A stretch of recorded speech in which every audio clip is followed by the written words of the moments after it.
Ce drame macabre s'est passé dans le quartier Mapendo, l'un des quartiers le plus peuplés de la ville de Goma. Un avion de la petite compagnie Bizibi, qui devait assurer la liaison vers Beni et Butembo à 350 km de la ville de Goma, a raté son décollage et il s'est écrasé sur le toit d'une maison après avoir connu une panne technique.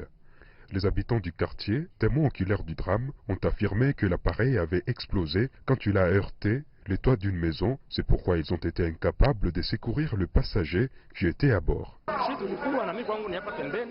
Ma maison est voisine de celle-ci qui vient d'être heurtée par cet avion. J'étais dans la parcelle en train de réparer les câbles électriques.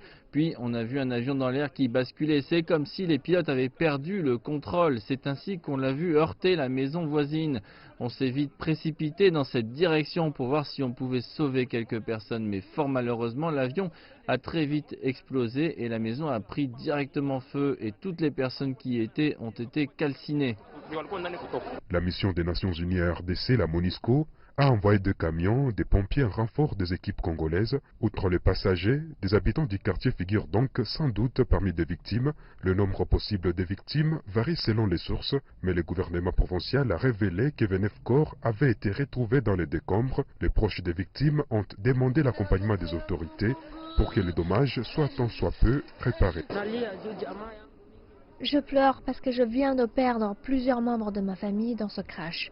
J'ai un message à lancer au gouvernement. Nous sommes devenus veuves et pauvres. Certains n'ont plus de logement. Je demande qu'ils nous viennent en aide.